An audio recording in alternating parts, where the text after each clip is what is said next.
Olá, tudo bem? Vamos continuar nossos estudos? Estão animados? Como que estão? Recebi algumas aí informações, algumas pessoas me mandaram que tá bem bacana, gostou das primeiras aulas aí. E nós vamos continuar aqui, porque eu quero você com sucesso aí na sua sala de aula, esse ano ainda e os outros também. Vamos estudar. Isso é muito importante para o nosso crescimento pessoal e profissional. E hoje nós vamos tratar do quê? Da psicogênese da língua escrita. Talvez você já tenha ouvido falar, talvez não, dependendo aí se você já está na área ou não. Não sei aí em que estado aí você está, né? Se é estudante de pedagogia, se você já tem sala, se você se formou, mas nunca atuou. Essa parte é muito importante a gente saber para a gente conseguir aí alfabetizar as crianças, tá bom? A psicogênese, o que é? A psicogênese do grego, psique, alma, e gênese, a origem, é a parte da psicologia que se ocupa em estudar a origem e desenvolvimento dos processos mentais, das funções psíquicas, das causas psíquicas que podem causar uma alteração no comportamento. Isso é psicogênese. Mas nós tivemos aí a nossa querida Argentina, que trouxe essa teoria da psicogênese da língua escrita para a gente. Então, a psicogênese, ela trata especificamente disso. Mas quando nós acrescentamos aí psicogênese da língua escrita, nós vamos analisar esses processos mentais, essas causas que podem causar alterações do comportamento. Nós não. Foi estudado sobre isso, pensando aí na aquisição da linguagem, na língua, na nossa língua falada e escrita. Como que isso ocorre?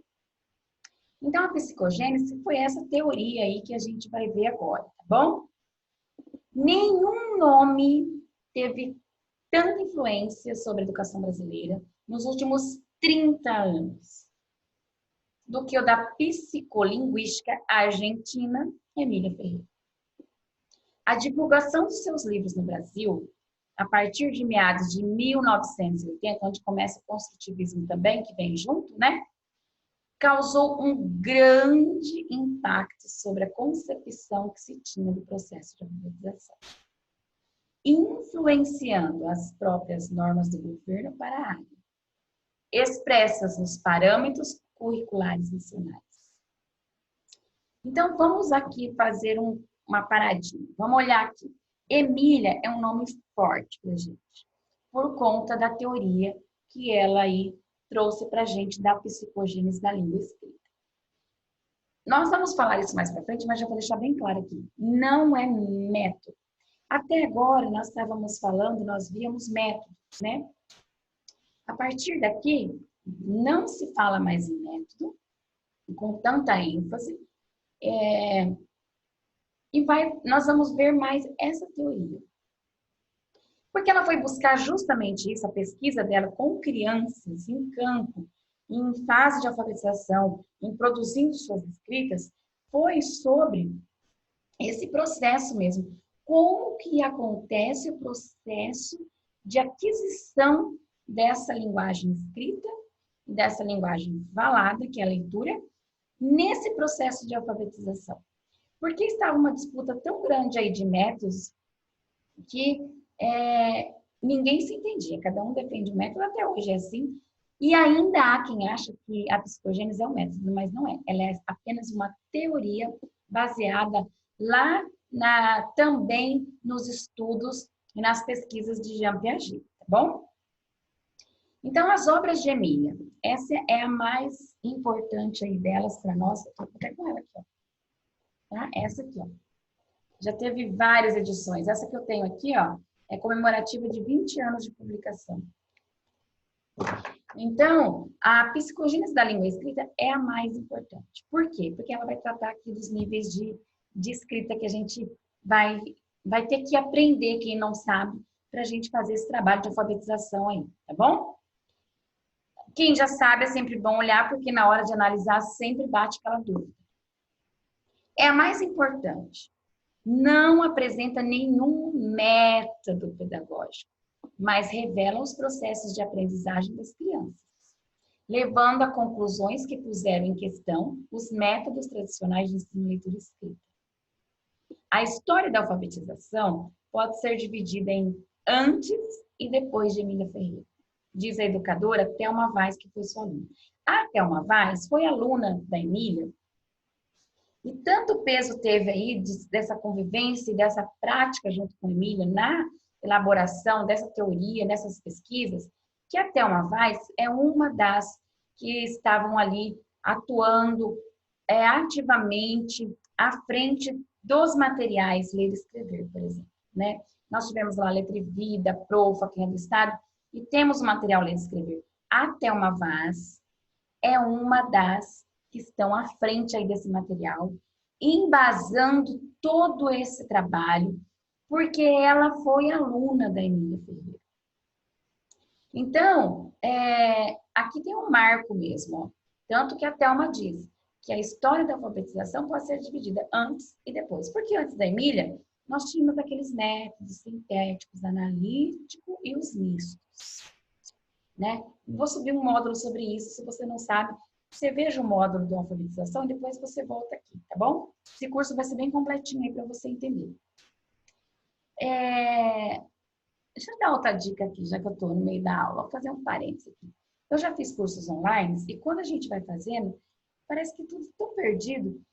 Conforme vai entrando os módulos, e a gente vai entrando, vai compreendendo o processo, vai clareando algumas coisas. Então, é importante você fazer a aula e depois voltar e pega uma sequência de novo, que é bem bacana, você vai conseguir entender todo o percurso, o processo aqui que eu montei para você saber e conseguir fazer um bom trabalho na sua sala de aula, tá bom? Então, é o antes e depois. Então, estava lá aquela disputa de método, tem a questão dos métodos sintéticos, teve a disputa depois que quando começaram as cartilhas, né? Até antes das cartilhas, a primeira cartilha lá de João de Deus, e depois que começou o método sintético, que trouxeram de fora do país para cá e deixaram de lado o método, trouxe o método analítico e deixou de lado o método sintético, que mudou-se todo o material que tinha no país para o método analítico e houve uma disputa muito grande. Professores, aí chama o tradicional. Professores do primeiro método, que é o sintético, considerados tradicionais, não aceitavam o método analítico que havia chegado. E aí depois nós temos um terceiro momento, que é de... Um terceiro, não, já é o quarto momento, na verdade, que é de mescla desses métodos. Então, é o misto que a gente chama aí. Começaram a se misturar esses métodos, mas os materiais disponibilizados pelo governo, os livros didáticos, já estavam todas, as cartilhas, todas em cima do método analítico, tá bom? Então, vamos seguir aqui na nossa psicogênese. Eu vou fazer no link, porque eu acho que é mais fácil. Quando você voltar às aulas, você vai entender tudo que eu estou falando. Talvez aqui, de momento, você fale, meu Deus, que confusão. Volta, que você vai começar a entender. As pesquisas de Emília Ferreira, que estudou e trabalhou com Piaget, concentraram o foco nos mecanismos cognitivos relacionados à leitura e à escrita. Por quê? Porque era uma grande disputa aí, né? Antes de tudo isso. E ninguém tinha estudado como realmente ocorre esse processo. Só vem métodos de fora, busca-se referências fora e traz, e fica aquela disputa aqui no Brasil quanto à alfabetização. De maneira equivocada, muitos consideram o construtivismo, que é essa teoria também ligada à psicogênese, que é um método. Então, fala que método você usa? Construtivismo. Construtivismo não é um método. Ele é uma teoria da aprendizagem. Ele traz para a gente como devemos trabalhar a partir de como a criança aprende. Tá bom? Por que construtivismo? Por que esse nome? Tem aqui. Vou te mostrar na teoria como que tá. De onde surgiu esse nome construtivismo? Tanto as descobertas de Piaget como as de Emília levam à conclusão de que as crianças têm um papel ativo no aprendizado. Elas constroem o próprio conhecimento. Daí a palavra construtivismo. Porque se a gente pensar nos métodos anteriores, o sintético, totalmente voltado para treino e cópia, né? Não tinha reflexão, não tinha construção. O analítico, da mesma forma, achava-se que era tudo treino, tudo repetição, tudo cópia, ditado. E agora essa teoria, com tanta discussão que tinha na alfabetização e na questão dos métodos, que essa teoria trouxe a construção. E aí também que nós temos o papel ativo do aluno, o aluno como protagonista, o aluno com atividades significativas, nada de transmissão, porque antes era transmissão. Eu falava, você repetia. E era assim, e detentor do saber era o professor, lembra disso? São os métodos que nós tínhamos no Brasil. Essa teoria veio totalmente contrária a isso. Por isso resistência, por isso confusão de concepção, não entender o que se queria e teve muito equívoco. Um dos equívocos é aqui, ó, que ele é um método, não é um método. Aqueles métodos lá são uma coisa. A teoria aqui é outra. Está me mostrando como que a criança aprende, como que o professor vai fazer a partir desse conhecimento. Eu descobri como que a criança aprende. Nós descobrimos como que a criança usa o seu cognitivo, usa o seu mental acerca da reflexão do sistema de escrita. E como que eu vou fazer isso? Dando cópia ou pondo ela para pensar, refletir e decidir? Essa é a visão do construtivismo e o que traz para a gente a psicogênese alinhada a isso, tá bom?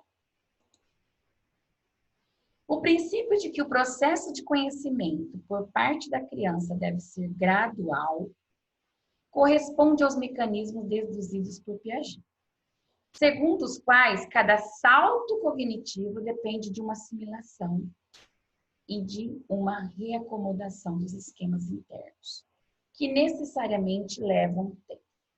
Eu quero falar isso para vocês, assimilação e acomodação. Vamos falar de Piaget? Ó, eu tenho aqui, por exemplo, vou dar exemplo desse porta-lápis, tá bom? Assimilação e acomodação, isso é muito, muito importante, nós já estudamos isso lá e vamos rever aqui. Eu estou num certo nível de conhecimento. Esse aqui é meu nível de conhecimento. Para eu aprender e encher aqui mais o meu conhecimento, eu preciso ter novas informações. E aí eu trago para você, ó, novas informações. Então, aqui está eu, do meu jeitinho, e aqui está as novas informações. Tá? Eu preciso assimilar essas novas informações e acomodar. Quando eu acomodo aqui, eu preciso, ó, reorganizar tudo que já estava ali para que tudo se encaixe. Isso é assimilação e acomodação. Enquanto uma peça não entrar aqui, eu não associar ela com outra, eu não organizar uma com a outra, uma vai para lá, uma mais para cá, essa serve aqui, e eu colocar aqui, eu não acomodei.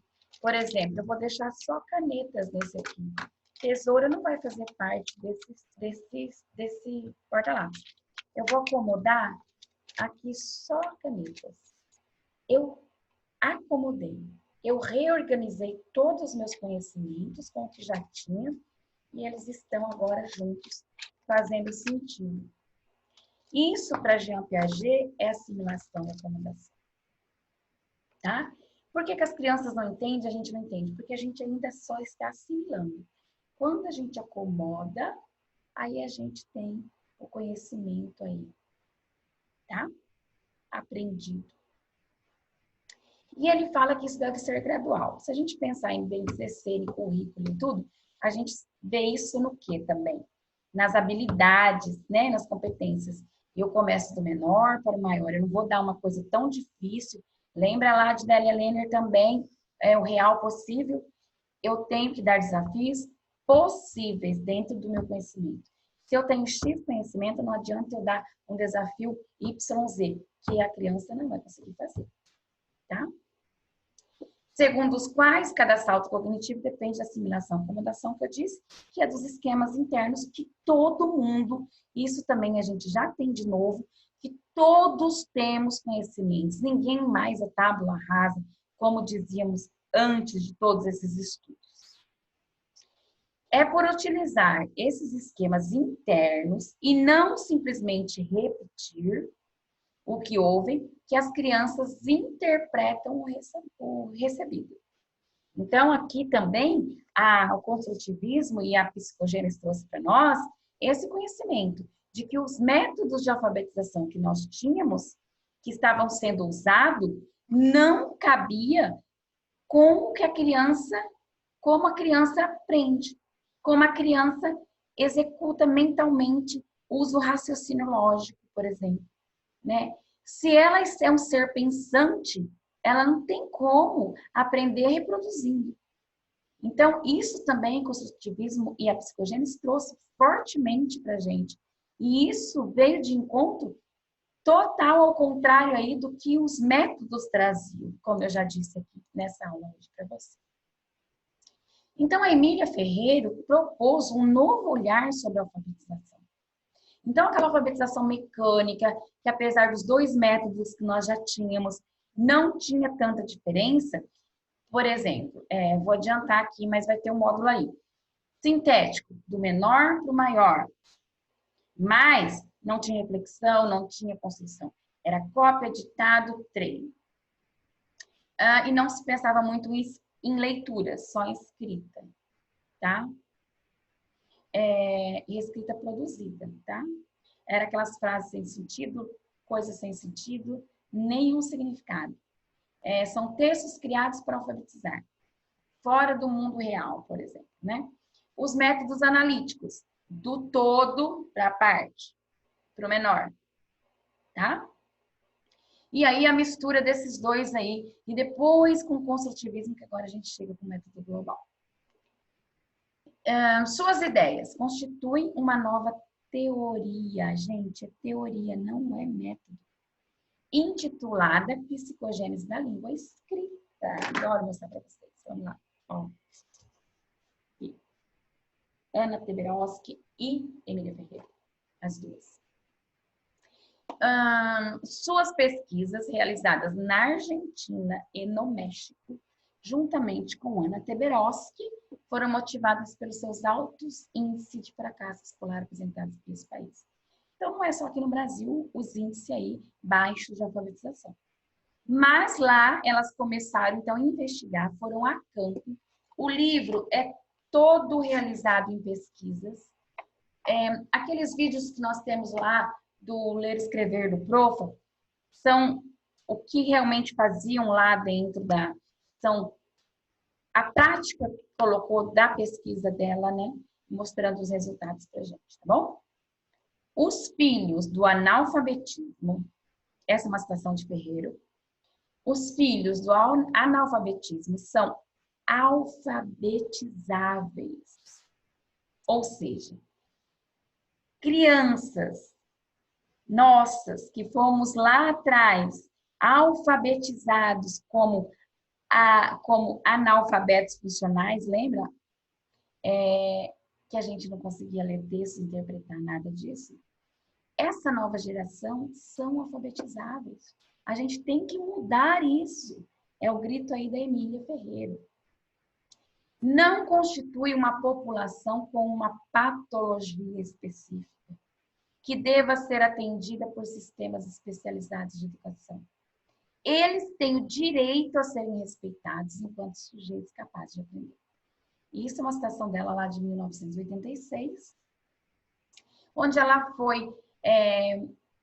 aqui é uma defesa mesmo, explicando por que essa pesquisa, né, trouxe resultado e que, através dessa teoria e desse novo conceito aí, e nesse novo entendimento de como as crianças pensam a escrita e fazem a escrita e a leitura, que temos o direito e temos que respeitar e ensinar essas crianças aí, que elas são sim capazes e possíveis de ser alfabetizadas com qualidade, sem memorização, sem repetição, sem treinos motores.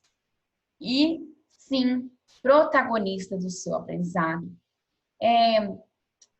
Que traz o crítico, né? Que traz o significativo, esses textos que estão circulando, não ficar criando texto para alfabetizar. A gente tem que alfabetizar para a vida real, para o dia a dia, para o cidadão na sociedade. Nessa obra, as autoras criticam os métodos utilizados para a alfabetização e afirmam que há uma verdadeira escrita inibida pelos métodos tradicionais.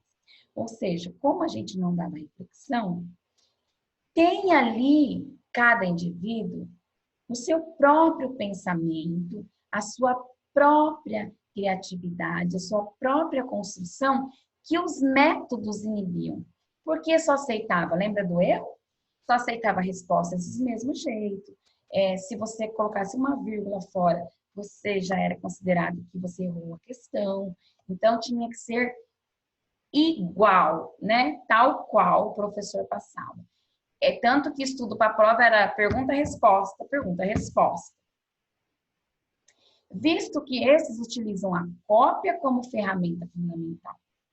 A verdadeira escrita seria a escrita espontânea, aquela que proporcionaria à criança pensar sobre as regras que constituem o sistema de escrita.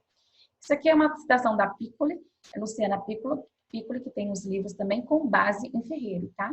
Com base na psicogênese. Então, essa escrita espontânea são aquelas escritas que a gente pede aí para a criança fazer com os conhecimentos e os saberes dela. Espontânea não quer dizer de qualquer jeito, quer dizer usando o que você sabe. Para o professor que sabe a psicogênese, que sabe os níveis de escrita, analisar e avaliar e intervir para a criança avançar. Ferreiro e Teberoski sustenta que a grande maioria das crianças com 6 anos de idade sabe distinguir textos de desenhos. Aquelas crianças que ainda leem desenhos e não letras são crianças que não têm contato com a escrita em seus diversos materiais.